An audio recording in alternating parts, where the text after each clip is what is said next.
Well, welcome back one and all to Freedom Talk for tonight. And as I indicated to you, we will be having two in-house guests tonight. For the first half of the program, we will be talking to the Deputy Prime Minister, Dr. Earl Asim Martin.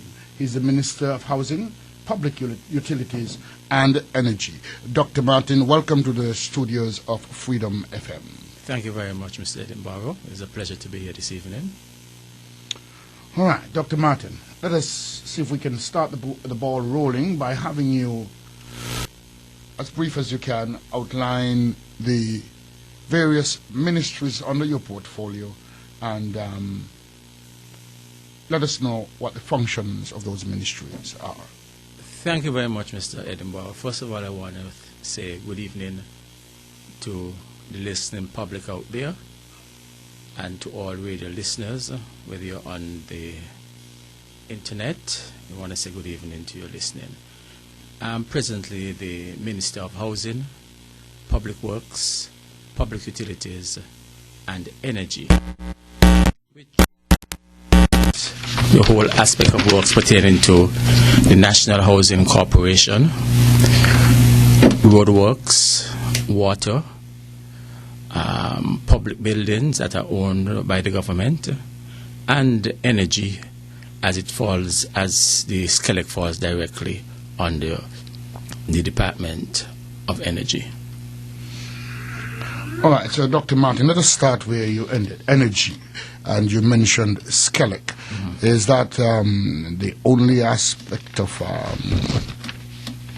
energy that falls within your portfolio, or are there other aspects of energy in within the ministry there's specifically a Department of Energy that deals specifically with projects as it relates to renewable energy, and we collaborate with Skipper that falls directly under the Ministry of Sustainable Development and under the Ministry of Finance. And we will look at projects as it gives the technical side as an input to respect to projects that deal specifically with the issue of renewable energy. And SCELEC, as a company that is 100% owned by the government, will fall also under my portfolio. All right.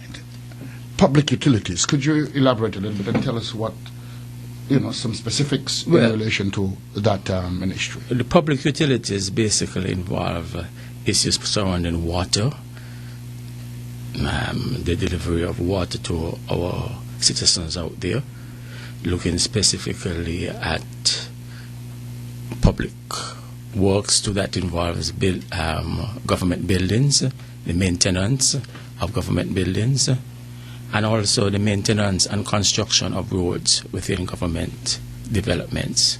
That falls directly on the public works, and public utilities deal specifically with water, and the public works will look at the roads development and road construction. Housing. Could you tell us what does that encompass? Housing, the National Housing Corporation falls directly under the Ministry of Housing, and within the ministry there's an officer who looks directly at the issues pertaining to housing within the ministry. But as the National Housing Corporation has its own board that directs the own operations within the National Housing Corporation, within the ministry there's where the policies will emanate and will forward to the National Housing Corporation with respect to the government's overall policy on housing. Well, let us take, for instance, a company comes in here and would like to construct homes which they would later sell to the citizens of this country. Does such an operation fall under your ministry as well, in terms of the Ministry of Housing? Well, the operation, the proposal will be forwarded to the ministry, will be looked at, and we'll make certain recommendations and then forward it to the National Housing Corporation, because in most instances they will want to enter into a relationship with the National Housing Corporation, and we will direct them there. They will have more of the technical expertise in terms of evaluating, in terms of what the proposals are, the type of construction that will be involved in, and the engineering skills. Some of that lies directly within NHC. We look basically at the policy with respect to housing, and we will forward these documents with respect to proposals directly to the National Housing Corporation, because in most instances, they will have to get involved. And not only there, the Ministry of Sustainable Development, because it involves some form of maybe having government land involved in the whole process. So the Ministry of Sustainable Development also will be involved in the whole proposal and making a decision as how we move forward with such a proposal. Now, there is a body, I'm not quite certain, that oversees building, the building board. Yes, there's a building board. Does that fall within the No, the building board falls directly under the Ministry of Sustainable Development. That is in the Prime Minister's ministry. Okay. All right. So we have a brief outline of the ministries within your portfolio, and you are also the Deputy Prime Minister. Tell the nation what, some people may know, but some people may not. Tell the nation what that entails. Well, it entails that if the Prime Minister is off island for some reason on government business, that I will deputize while he's off. And it provides me the opportunity also to, from the level of the Deputy Prime Minister, to interact at certain levels with certain activities of the nation. All right. Let us go back to the Ministry of Energy, and let us go directly to electricity. I know the company is Skellig, but one of the complaints that you hear quite often with respect to persons, the ordinary man, has to do with the cost of electricity. I dare say that it is very high at this point, and persons are looking for some relief of some sort with respect to the price of electricity. Can you explain to us, one, why the height in the rate of electricity, and two, if there is anything that the government is planning, anything that can be done to relieve the ordinary man of the price of electricity in terms of bringing it down? Well, first of all, I want to probably give a little insight, basically, how we arrive at where we are at this moment. You would appreciate that in 2011, the electricity department, virtually was converted into a private company, 100% owned by the government of St. Kitts and of the government of St. Kitts. That company established a board of directors, chairman of the board, as a means of total operations of the Skellig. When that was done, basically there were two profound issues. Basically, a reliable supply of electricity. Those were the two major challenges at the time: a reliable supply of electricity and the cost of electricity, in which when we did that transition, we made it clear to the board that these were two issues that the board had to look at in terms of moving forward. I'm glad to say today that we are able to some extent to have done a great amount of work on the reliability of the supply of electricity. The amount of outages that we would have had in 2011 and to some extent to the early part of 2012, we have seen a marked reduction in the amount of outages that we have had. And I want to commend the Skellig for that, for the tremendous work. I want to commend the workers. I want to commend those persons who have been involved directly in bringing about that transformation. On the issue of the cost of electricity, yes, that is a concern. And as I said before, when we did that transformation and movement into the Skellig, we did indicate that the Skellig would have to begin to find means in which they can begin to operate more efficient, so they can help in the reduction of the cost of electricity, and begin to look at alternative means of providing electricity to our consumers. Because I'm strongly of the view that renewable energy is the direction that we will have to go in terms of ensuring that we are able to sustain the kind of relief that our customers would want, who are being provided by Skellig at this moment. And earlier the Ministry of Energy, along with Skellig, began to look at various alternatives in terms of how we can begin to look at reducing the cost of electricity. First, as you did indicate before, in terms of the various proposals, we had proposals in terms of wind from the company by the name of North Star, with the possible establishment of a wind farm in the Bellevue area. We have had some difficulties in the discussions thus far because we originally signed a contract, the work should have already been started. But because of the new financing in which North Star have gotten from a new financing agency, they have had to come back to the government and begin with discussions along with Skelec to look at the power purchase arrangement and the whole contract in terms of moving forward. We have given them a deadline by the 31st of March that all those aspects pertaining to the financing and moving forward should be completed, because there are other persons out there who are keenly interested in moving this area in terms of wind energy. There have been persons. But because of this contractual arrangement that we had with North Star, we have been able to move forward. And that would have been that we will see the establishment of a 5-megawatt wind farm in the Bellevue area. We have also gotten proposals with the establishment of a solar farm. Solar farm, we are looking at initially with the establishment from assistance from the government of the Republic of China and Taiwan for the establishment of a 1-megawatt solar farm. This too will have an impact on the overall cost of fuel, because once we begin to use more of what the sun and having more of the wind, that are natural components out there, that in itself will have a reduction in the overall cost in terms of fuel. Because we have to bear in mind that the costs, from what I have seen and what they have told me, the major cost towards Skelec at this moment is the cost of fuel. And the cost of fuel, from what I understand, to Skelec is almost $10 million EC per month. And that is the major cost which Skelec has to carry on a monthly basis. We have also been looking at an arrangement with the SIDF, along with Skelec, and also with the Ministry of Energy, where we'll be looking at trying to roll out a project as quickly as possible. We'll be able to provide solar panels to customers out there.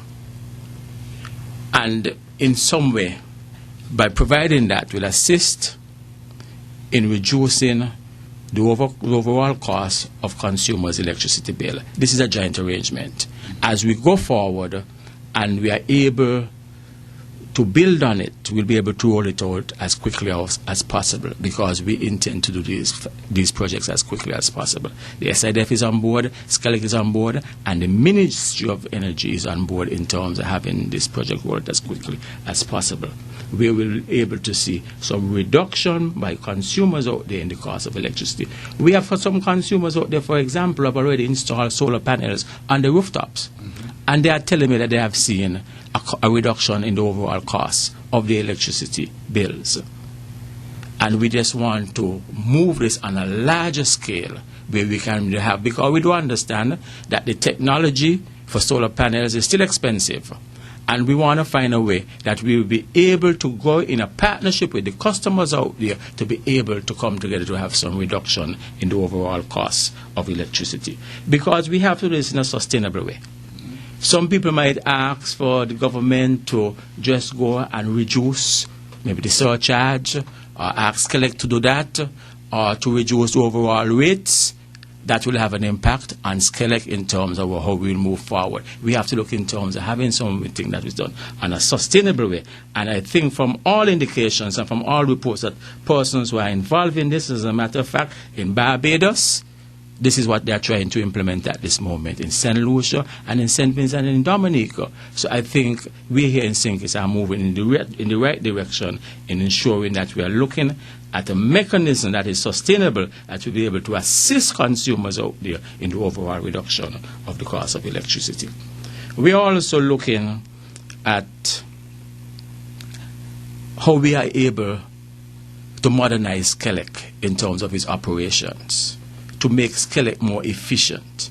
because we are of the view that the more efficient SCELEC becomes, is that will assist in the overall reduction in the cost of electricity. And we are looking at an end-to-end project by SCELEC that involves converting into a smart grid.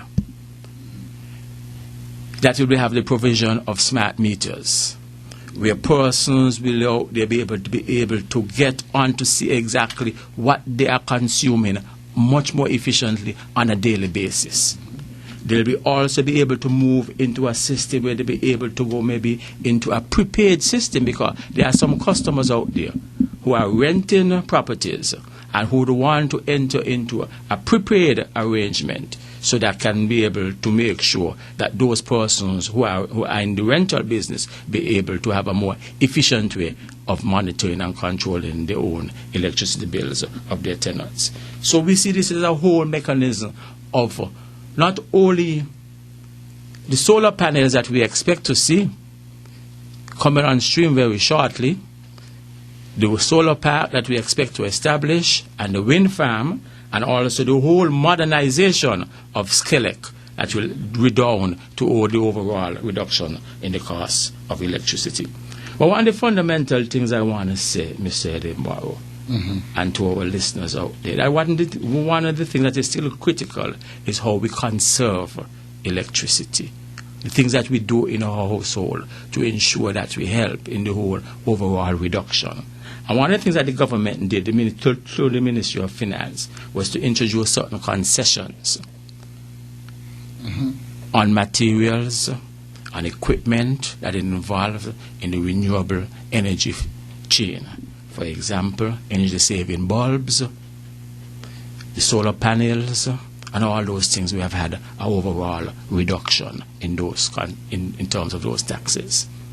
Linked closer to that, Mr. Edinborough, is that on a recent visit to Taiwan, we were able to discuss with a company there for the establishment, right here in St. Kitts, for the manufacturing of solar panels. Okay. That we will have this factory right here in St. Kitts. We'll be able to provide jobs for our citizens. It now will also provide us with the opportunity that we will now not only become a supplier of some of the components that is needed in the renewable energy arena. Well, I mean, okay, with that, because what we're definitely looking at is how can we bring down the cost of electricity? Well, because that is one of the major concerns of persons on the street today. Yeah. And how does that factory coming here, given that yes, if a factory is here, it's going to provide jobs, but how does that factory factor into a reduction in the cost of electricity? You would recall a few moments ago that I mentioned the issue of the joint venture between SCELEC and the Ministry of Energy, and also with the SIDF, yes, in looking in terms of the purchasing of solar panels. Yes. We will have the factory right here in St. Kitts that will be able to help in the manufacturing of some of those solar panels that will then will be able to provide to those consumers out there. Will be able to see an immediate, once these are mounted on the roofs of those persons who are consumers, will begin to see an immediate reduction in the cost of electricity. And we'll even take it a step further. When I spoke earlier about the modernization of SCELEC, it involves, and the smart meters, it involves what we'll call in the arena, the issue of having be able to, those persons will now have the capacity to sell back electricity to SCELEC. Really? Yes. Because have the meters that will be changed, or that have you to be able to give you that provision. Because you have to bear in mind, if you have solar panels on your rooftop, most of the time when you have those solar panels on your rooftop going to be operational, is basically in the day. That's when we have the sunlight. Most families are out working in the day. And the kind of activities that will consume electricity in your home will not be of that high degree. And that is the portion of the day. So that basically 6 to 8 hours in the day is when you'll be able to convert most of the sunlight into electricity. And because of the conversion of SCELEC into the smart meter and into the smart grid, those persons now will be able now to route what they have been generating during the day when they're not using it into Skelec to use in other areas. And at the end of the month, you have... so there would be not just a reduction. A reduction, but you will have it coming up beginning in the sense we begin to sell. Okay. Because, begin an incentive to have your own reduction in your consumption of electricity in your own household, and begin to say, well, if I burn 240 kilowatts per month, I will look at to see how I could reduce it to probably 200 and be able to sell for 40 kilowatts into Skelec. Now, before we go for a break, let me move a little bit to an area on public utilities, and it has to do with the distribution of water. And I ask that, you see, because the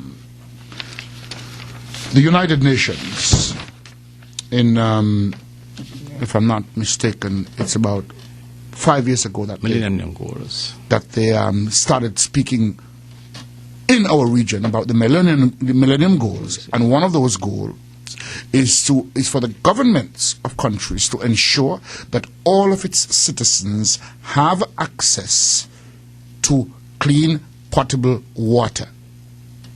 Now, we have, when I was a boy, that was quite evident, because in various locations in the community, you had standpipe, which delivered water for persons who were without running water in their houses. And there were public baths that persons could have used to have a bath if they didn't have running water in their houses. In recent times, some of those public baths and standpipes have been disconnected by the water department. And I've heard persons crying out over them, saying that they do not have running water in their property for whatever reason, and the removal of those facilities prevent them from having access to clean, potable water. How does your ministry intend to deal with that? And what are the reasons for the disconnection of those facilities in the particular areas that they have been disconnected? I want to say from the onset that this government still believes in the Millennium Goals. And one of those is the provision of potable water to all the citizens of the Federation. We have had in St. Kitts over the last 18 years a complete transformation of some of the communities. And in the transformation of some of those communities, we have had better provisions of some of the utilities that you have just mentioned previously. You have had persons in the past, based on problem they might have been living, had to go to a water pipe to collect water. They probably might have to use a public bath in terms of having the daily bath, or whatever the case might be.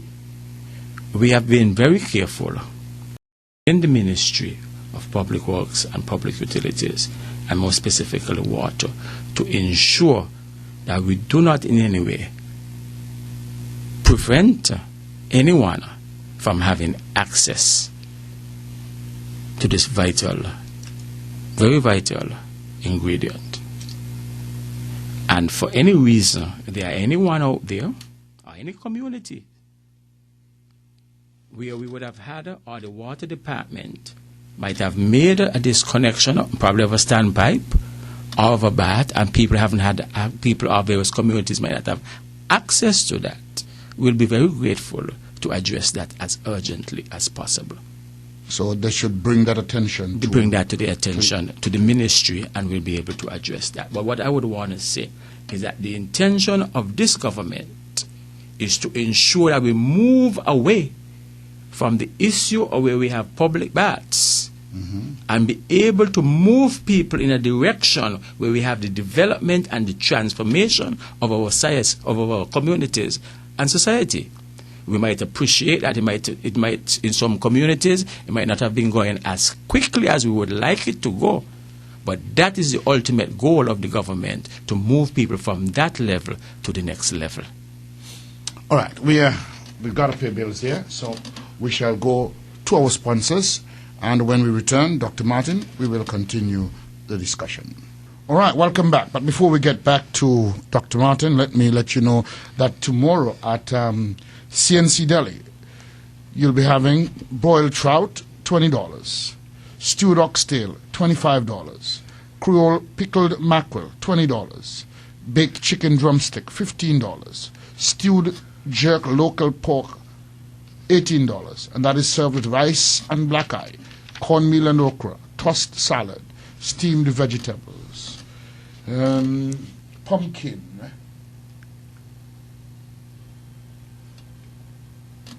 all right, well, eat healthy, eat responsibly, eat at C&C.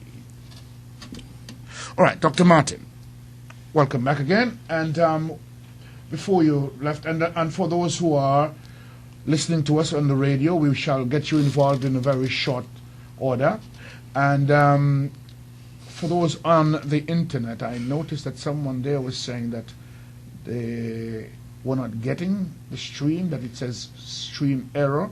So if you're still not getting, could you let us know? And if any of the technicians are listening to me right now, there seem to be some problem on the wall.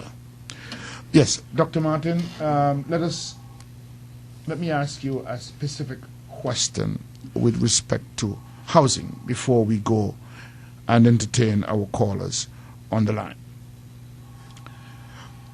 Well, while it is so that the government has created a number of housing solutions over its tenure in office thus far, there has been a complaint recently, one, about the size of the homes that is being delivered, and two, the cost in terms of a monthly mortgage. I'm asking this because as a social commentator, when these issues are raised, I think I have a responsibility to bring them to the attention of persons who are responsible for delivering the services. What do you say to those things, Dr. Martin? Well, what I would like to say is that over the last, from 1996 to 2012, the government made it possible for the construction of 2,690 homes by three distinct institutions: the National Housing Corporation, the Department of Housing, and the Development Bank of St. Kitts and Nevis. The National Housing Corporation facilitated the construction of 1,561 houses. The Department of Housing facilitated the construction of 788 houses. And the Development Bank facilitated the construction of 340 homes under the Civil Service scheme. This is basically three entities that we look at in the construction. And what we have basically seen over the last 16 years, as you rightfully indicated, is a revolution in housing, a whole transformation in housing, where persons who never dreamt of getting a home over the last years now have that facility, now have that possibility, and now have that hope that they can now own a house of their own and be able to move from one stage of life into a whole complete new stage of life. That is what this administration has done over the last 16 years. The issue pertaining to the size of the homes, yes, that might be a concern of some persons out there, but we still have to make sure that we are not building these homes outside of the building board regulations. They are still within the building board regulations as we move forward. Yes, there might be persons who might want a larger property, as the case might be, and the National Housing Corporation has facilitated that to some extent, based on the person's capacity to pay and to pay for those mortgages. We have done that. In terms of the overall mortgage, probably before I go on to the issue of mortgage, we have also, in these recent houses that we have been constructing, the National Housing Corporation has moved in terms of tweaking it some more and to see how they can get more innovative in making the spaces rooms, looking at in terms of the rooms, looking at where the veranda is, and all those things, and to ensure that the issues that you have just mentioned in terms of size and so on, I'm now taking it into consideration and see how they can tweak what they are doing to be able to bring forward a new image. Because the way we probably might have built maybe 10 years ago, those NHC houses, you have to move to a new structure, and they have done that. In terms of the mortgage, yes, this is an issue that we'll have to look at. Some persons have mentioned that, but the NHC have looked at persons based on their capacity and be able to facilitate some of those persons. So it's just not that is one mortgage that they have stuck to. You have also looked in terms of the size of the land to see what it is size and based on what person's capacity in terms of paying.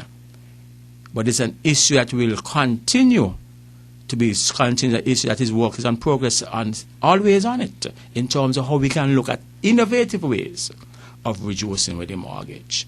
We had, for example, the issue where the SIDF were able to put some money into the development bank and to other financial institutions so we can bring mortgage rates down to about 5%. Interest rates down to 5%. We had brought interest rates down to 5%.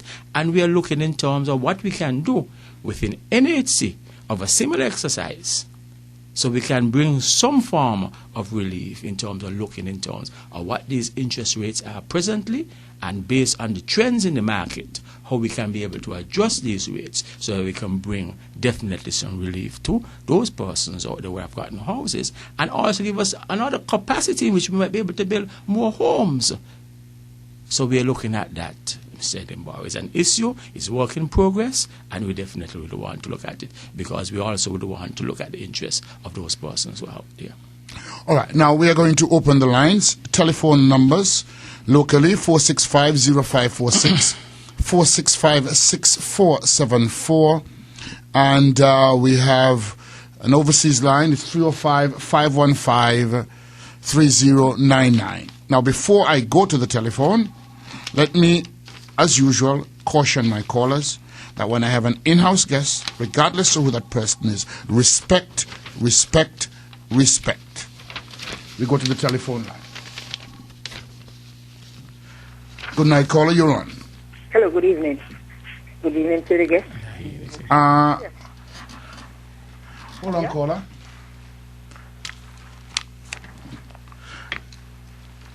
Yes, go ahead, caller. Yes, good evening to the guests and the host. Yes, good evening. I'd like the minister to explain what he means when he says that Skelec is a private company fully owned by the government. And he didn't, I don't recall him using the word private. He said it's a company that is fully owned by the government. Go ahead, Mr. Minister, explain to the lady what that's about. What it's saying basically is that previously we had a department of government, electricity department. And the government went to Parliament, did the necessary transformation, did the legal company procedures that were expected, and moved that into a company that is fully owned by the government. Okay.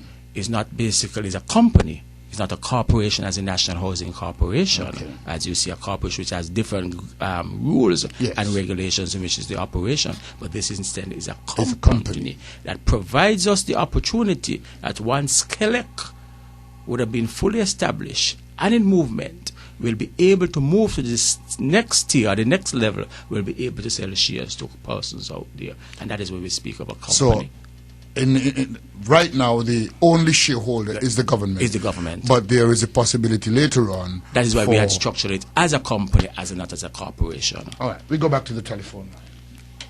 Caller, I hope that that satisfied you. Good night, caller. You're on. Hello. Hello. Yes. Good evening. Good evening. Could you turn your radio down, please? I'm getting a feedback. I'm gonna move a bit because. Well, please listen to the telephone.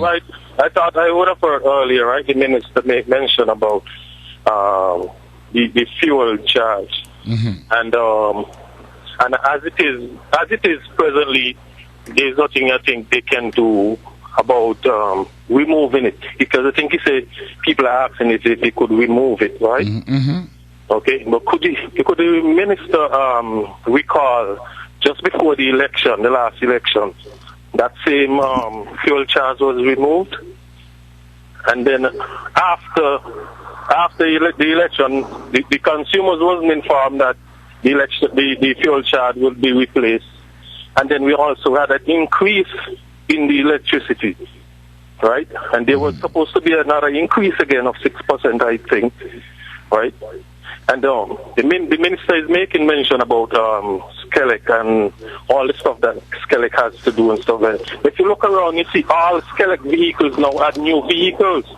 And the vehicles that Skelec is using now, I don't think any one of them costs less than $100,000.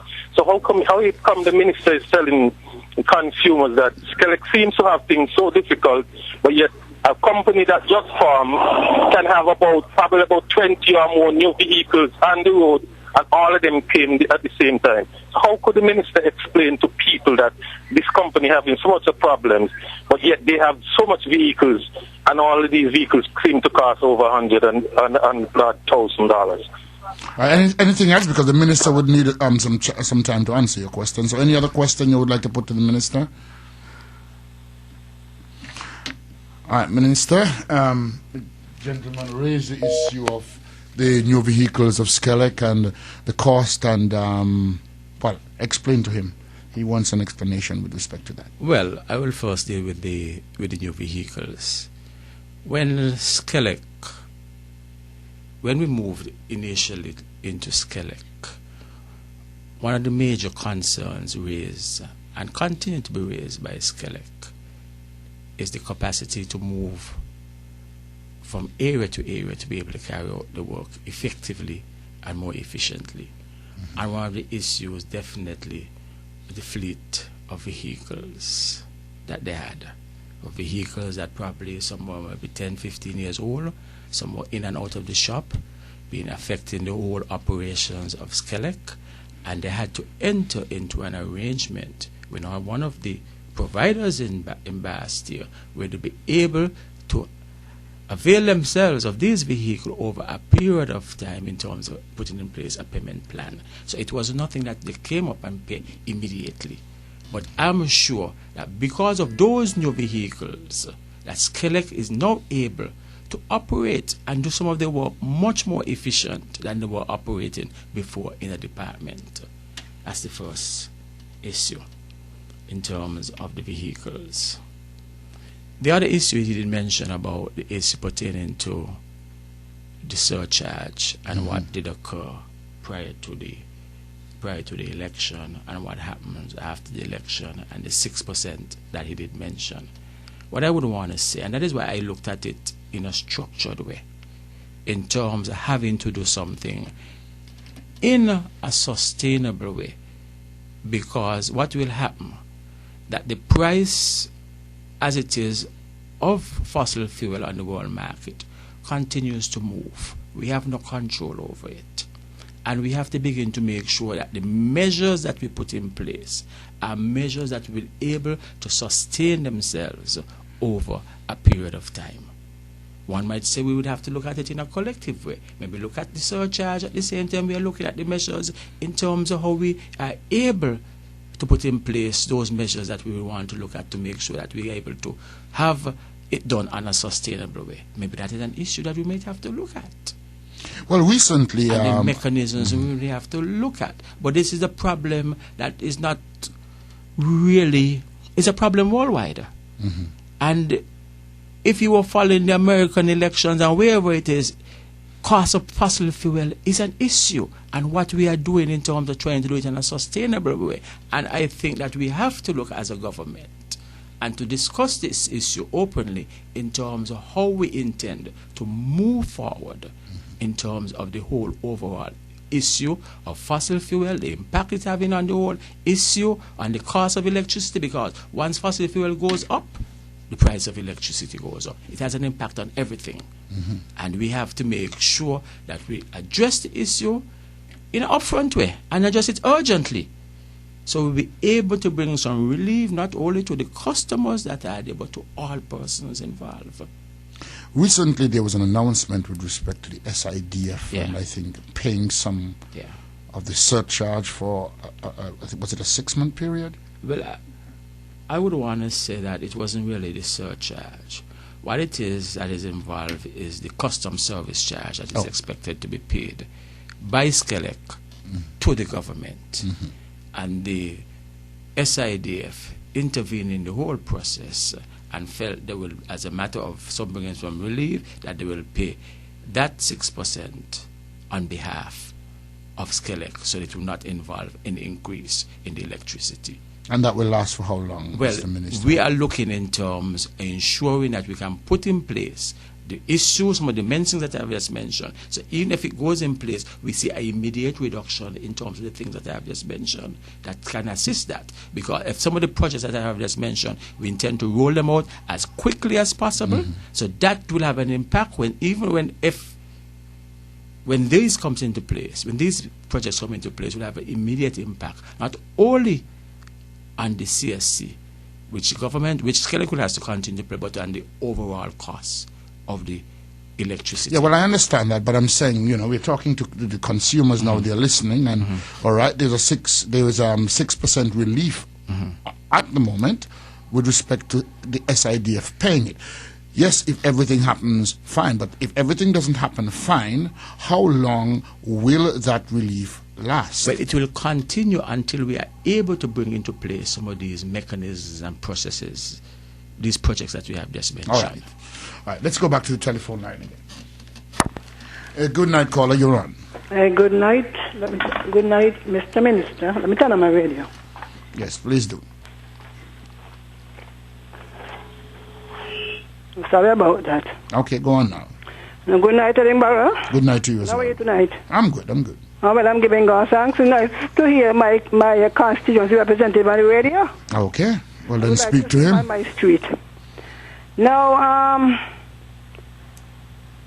a caller made a comment a while ago and about the capitalization of the buying capital assets or goods for the electricity company. Now, that is quite reminiscent of the SSMC. If the minister remember, when they went in, you had this massive expenditure by the SSMC on capital goods, machinery, transport, and things like that.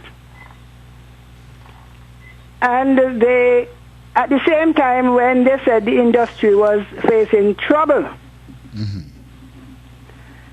and eventually all of that debt that was amassed, because if Skelec is having trouble and you're borrowing to pay for to buy these vehicles. Are you saying that Skelec is having trouble because well, it's a new company? Huh? It's a new company. Remember that. I understand. But I'm just continuing on what the person said. Okay. Because he could correct me if they're not having any difficulties. If they're having difficulties, I mean financial difficulties, and because they have said so, that all of these costs that Skelec is taking, and they have to pass them on because of the cost. Okay. So here we have the situation. At this point, we are engaging in massive capital expenditure, not only on the vehicle, but what I find very inconsistent is that Skelec is increasing its capacity at the powerhouse while at the same time promoting alternative energy. So they buy more transformers, generators, they call them, right? The expenditure on generators is increasing, while at the same time we are having talk, because we haven't seen anything yet, of these alternative source of energy. So how do we correlate that? Because what might happen is that you'll have these things come on stream. You have the windmill, the wind farm, which is expected to expand, if I understand what is being said. Then we have one should come from the landfill. Then we have the geothermal, and we have other talk going on. But if we really believe what we say, should we really be increasing the capacity of the generator at the same time? Because they just don't match. Because we're going to feed all these things into the grid. Would we still need this capacity?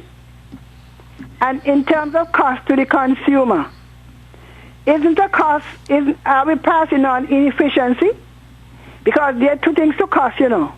One could be due to inefficiency if somebody not efficient, that they're making losses, and so then the cost of operation is high.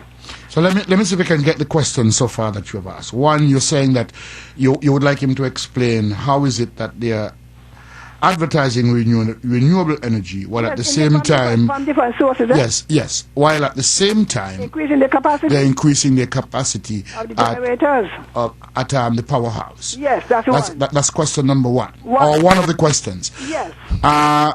Another question that I glean that you were asking is whether or not the cost that we are paying is based to inefficiency.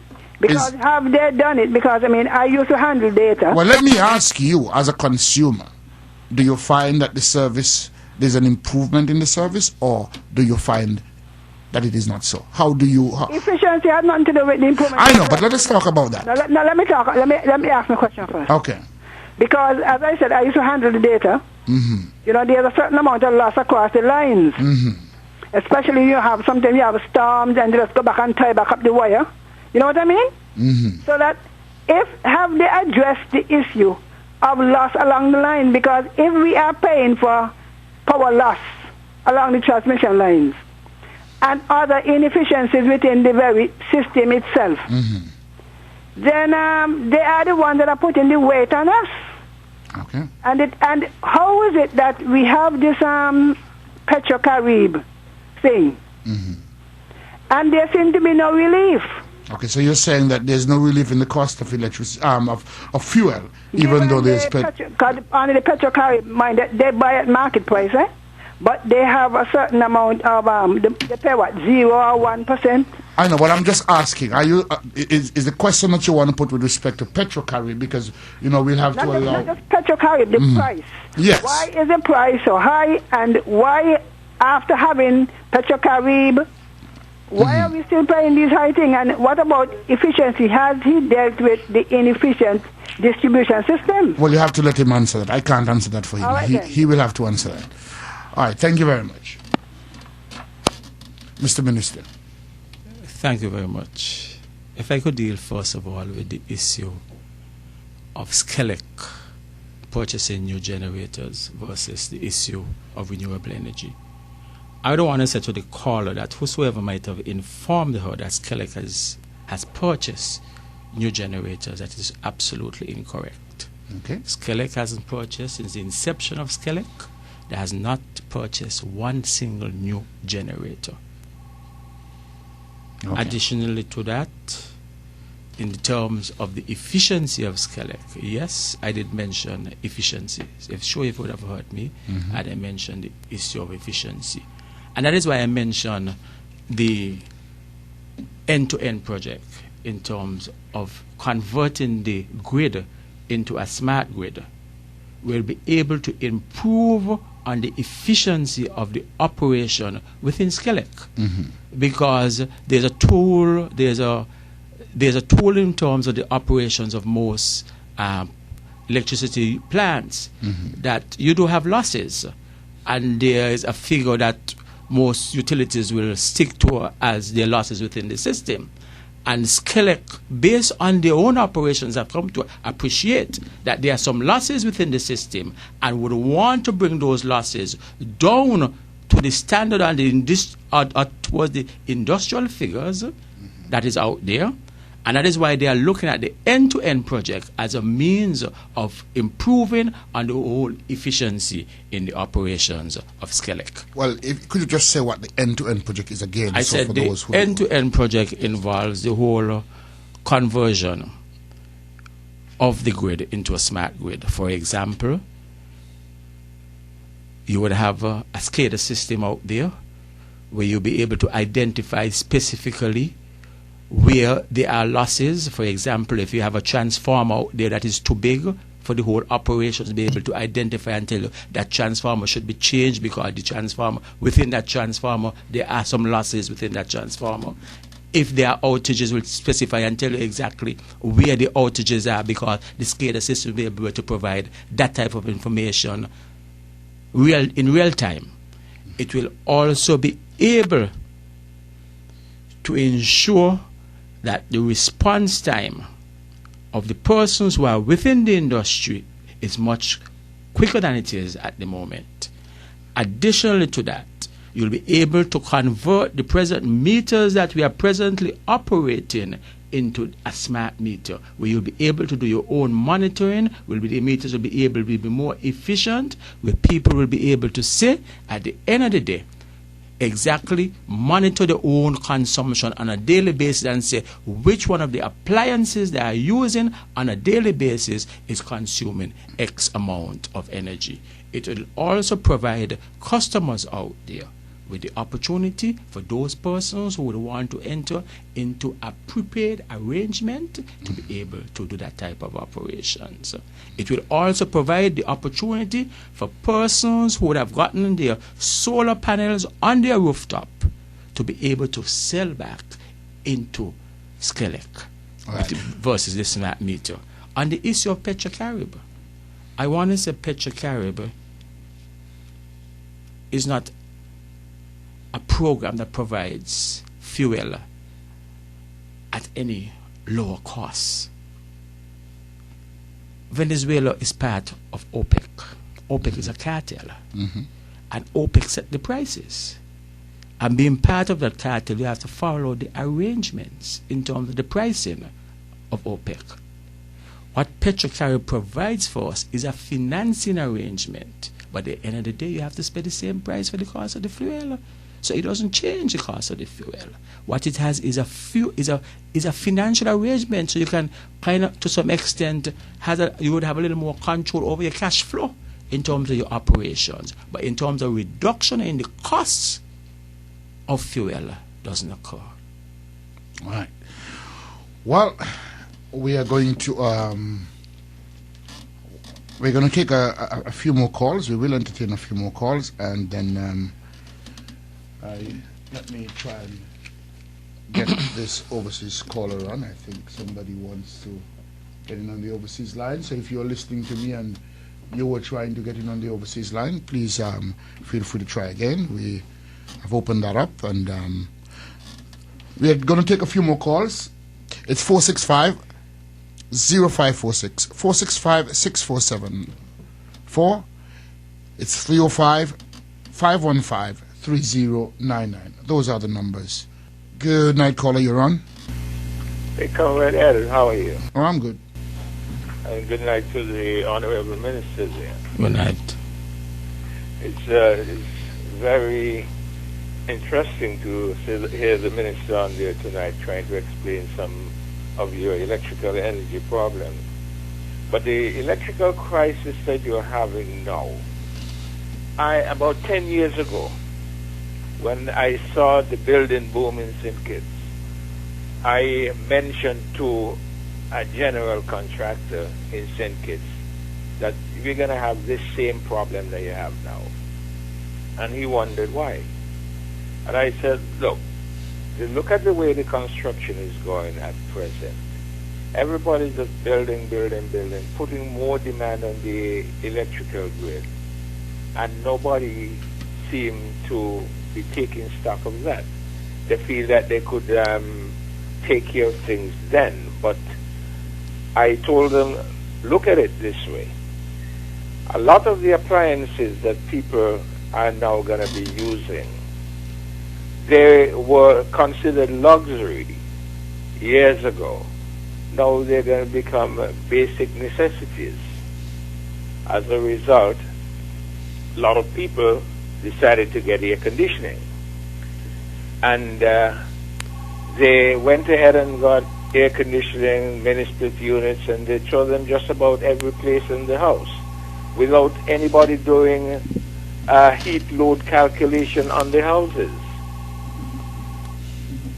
in order to figure out, what size air conditioning or what conditions they have to adopt in order to accommodate air conditioning. Now, the electrical department should have at that time be able to do an energy survey for most of the consumers who wish to use air conditioning, for instance? Well, it hasn't been done, and I'm not trying to hustle you off, but, we do have some limited time. It was not done, but we have a situation now. So would you like to, one, make a suggestion as to how we can deal with it, and two, do you have a specific question that you would like to put to the minister with respect to that? No, the question that I have is if the electricity department, or SCELEC as you call it, if they can find a way to partner with the government and find a way that they can help the consumers subsidize some of the electrical consumption by introducing methods to reduce their heat load calculation and their energy calculation, that would help the consumer. Okay. Mr. Minister,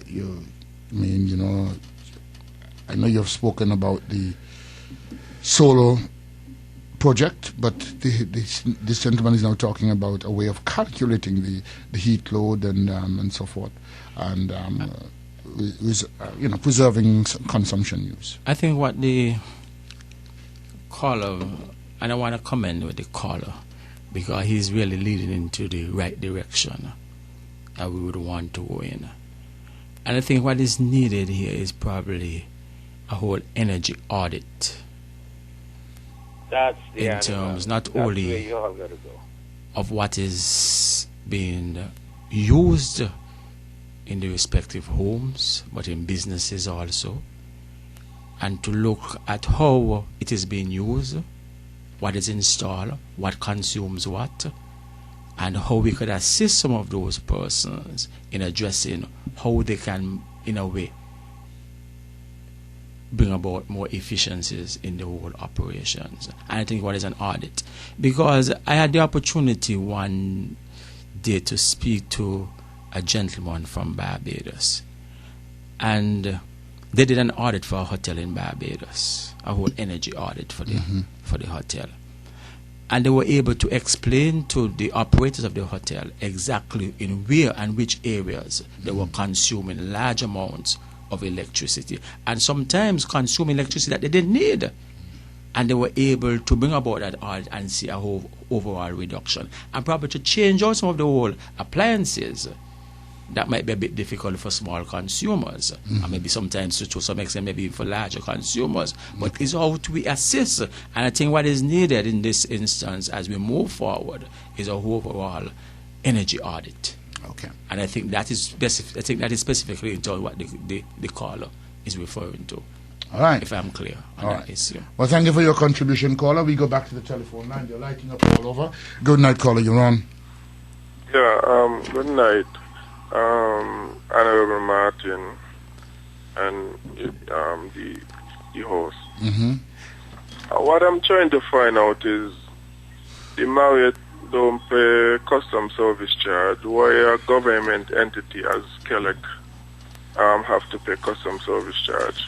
All right. So the next thing I want to know is when you guys gonna roll out some form of rescue package for the existing the businesses out that need relief. Thank you. all right. So let's take this last call, and then we'll get you to answer them because time has come. Good night, caller. You're on. Good night. Yes. Oh, it's me again. Quickly, No. because that's Yes. the minister has another engagement as well. Right. Now, in relation to the SIDF and SCELEC, I recall when I was reading the SIDF accounts that they had advanced monies to SCELEC as loans. Now, when I hear that the SIDF is financing the 6%, is it a loan? Is it a grant or what? And so could the minister tell us what is the extent of indebtedness of SCELEC to the SIDF? All right. Or was all the debt written off? Up to 2012, even now, could we get an idea as to Skelec's position to the SIDF funds? All right. All right, Mr. Minister, you have that. There's a caller coming in. We'll definitely make this the last call for you. No, that's me now. Could you turn down your radio, please? And you're the last caller for the minister tonight. Good night. Okay, thank you, sir. I would like to say good night to you and our new Deputy Prime Minister. Mm-hmm. Okay, well, my question is this. We're talking about efficiency and trying to reduce costs on a whole. Talking solar, I think I heard him make mention of an energy audit. Mm-hmm. In the past, I think that he made a comment a few years ago about spinning reserve. I would think that this is the main cause of this fuel surcharge issue that we're having.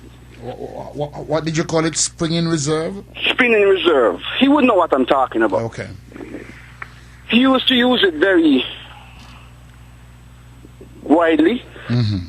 And I think, well, basically what it would be, you would try to have enough reserve on the system to withstand, let's say, a rapid increase in consumption. Mm-hmm.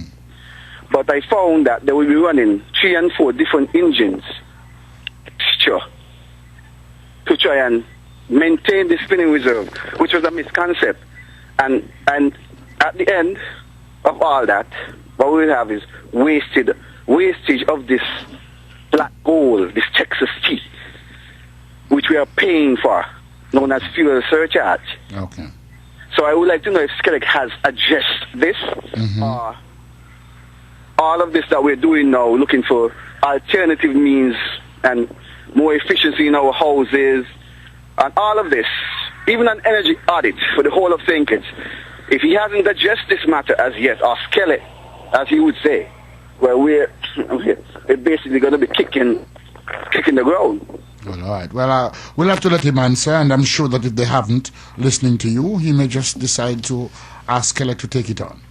Any further question? Because this is where we are going to end for the minister. No. He will just be bamboozling me and. No. He's going to answer your questions. We don't behave like that on this program. Okay. Okay, that's good. That's perhaps another program. Thank you. Okay, thank you, that. And yes. All right. Thank you very much, Mr. Minister. Yeah, thank you very much. I want to thank again those 3 callers. In terms of the custom service charge and in terms of what you mentioned about some relief for businesses out there, as I mentioned before, I'm not aware that Marriott is not paying custom service charge. Okay. In terms of the relief for the customers in terms of businesses, when I did outline the program that we were looking at, it wasn't different from the domestic customers, nor either from the businesses out there. And we have had businesses who have already applied to government in terms of moving in terms of their own solar panels and having those installed. Okay. I could say that because there are businesses who have already applied and buying into the overall program, so they are getting on board and understanding the direction that we are going in. And I want to take this opportunity to commend those and to look forward to other businesses, how we could assist them in bringing that type of relief in terms of moving to the direction which we want to move in terms of the issue of renewable energy. In terms of the SIDF funds that one caller asked, whether the SIDF to Skelec, I want to say that from what I have known and what I have seen thus far, the only monies that have been paid by SIDF to Skelec or on behalf of Skelec is in terms of the custom service charge. If the person... Is that a loan or is it a grant? It's a grant. Okay. If the individual or the caller are actually referring to arrangements that were made before between the department, electricity department, and SIDF, that is a different matter. Okay. But in terms of SCELEC and SIDF, this is the only arrangement. And it is a grant. And it's a grant. So the SCELEC is not indebted to the SIDF for this? Thus far, to this arrangement. All right. In terms of the spinning reserve, yes, there's a spinning reserve. But in all entities, they will have a spinning reserve. It depends on how much you are putting as your spinning reserve. Because you would have to be able, if there's a problem with a generator, to have a generator to kick in quick time. So you don't create any blockouts, any shortage in a specific area. Is to the extent what is the quantum of the spinning reserve. Maybe that is what the caller is asking about in terms of the quantum. But my understanding from what I have heard from the engineers and the people who are involved in the industry, that most of those entities will have a spinning reserve to some extent, and you are able to respond as quickly as possible. Not to when you have a problem, you just start up an engine, because the starter engine takes some time. Exactly. It doesn't start in 2 minutes and 3 minutes. So you would have to have it instead of running. If the engine runs on 5 megawatts, you probably put it on 1, however the case might be. So you have that reserve so you can respond as quickly as possible. And as you need more and you need more demand, then you go up. Because sometimes in the community, sometimes for some reason, you have a surge and you'll be able to have to respond in quick time. So yes, there's a spinning reserve that most industries will operate on, but to some extent is what is the quantum. If it's the quantum that the individual is speaking to, then I could understand. So I am not in a position to say what is the quantum. The technicians. But the technicians will respond to be able to respond. I am hoping, Mr. Minister, that at some point I'll be able to have you back specifically on the issue of electricity. That you'll be able to bring the technicians with you, because there's some technical questions that have been answered tonight, and I know that, well, I'm not a technician, and neither are you. And that would make it difficult in answering, the questions as complete as one can. I do agree with you. I'm not the technician. And I do agree with you, Mr. Edinborough, that I have no objection in having a technician, the general manager, whosoever may be, on a similar program like this. Well, I'm going to just put one final question to you, and you can answer that and then wrap up for tonight, because we are over the time that we agreed upon initially, but I'm sure that the public would have gleaned something from what you have told us tonight. Mr. Minister, I have to ask you a political question. Because you are the Deputy Prime Minister. And so I would like to ask you, do you think, Mr. Minister, the Labour Party is today as people-oriented in terms of its output as it was when it came into office in 1995? If you look at how this administration has transformed and continues to transform the landscape of this country, I have no reason why I wouldn't say yes. We have seen it in the housing, where ordinary citizens in this country have moved from one stage to the other. These are ordinary people, still in touch with people. These are people we are speaking about. These are people who have moved, and politics is about people. How you move people from one stage to the other. And we have seen that in housing. You yourself did mention it, that there definitely has been. Yes, you mentioned the issue about the mortgage and the size of the homes, but for a government within the last 18 years to construct that amount of houses has transformed the landscape, the political landscape also of this country to a large extent. And these are ordinary people. These are people we are speaking to, who we are in contact with. If you look, for example, of education, the amount of persons who have gone abroad to study, irrespective of their political persuasion, they have gone to the development bank, they have gotten loans that have been financed, that have been assisted by the development bank, by the government of this country, and have been able to come back and create their own activity. These are people we are speaking about. This is the government that is in contact with people. That is a policy that we had from the inception of this government and still continues today. Up to last summer, when we had to send students millions of dollars that the government had to ensure that the bank was able to send these students away. These are people we are speaking about. Ordinary people who have moved, and I am of the view, and of the strong view, that education is the way to go in terms of transforming people and being able to move people from one social class to another. And we have seen that over the last 18 years. So it will be difficult looking through my lens, looking through my glasses, to say otherwise. Well, I could because say this that government is in contact. other people have said otherwise, and and they would be as adamant as you have been. But I guess when they get the opportunity, they will say how they feel about that. Well, let me just say thank you very much, Mr. Minister, and I'll give you the final 2-3 minutes to wrap up your presentation here today. Well, first of all, Mr. Edinborough, I want to thank you for having me on your program this evening. I want also to thank those callers who called in to be part of this program. I want to thank those who might not have gotten the opportunity to call in. But I'm sure on another program, if you have rightfully invited me on another program, they too will have the opportunity sometime to call in. Certainly. I would want to thank those persons who are listening out there, because I'm sure they were listening and would have been informed of the direction in which the ministry and the government is going. I want to thank them. I want in ending also to thank my own constituency for the support they have given me over the last 20 years, for having provided me with the opportunity to be where I am today as a Deputy Prime Minister, because though they are the persons who provided me with that opportunity, and I want to say thanks to them for that opportunity, and also want to look forward to their continued support. And for one reason, I do not take their support for granted.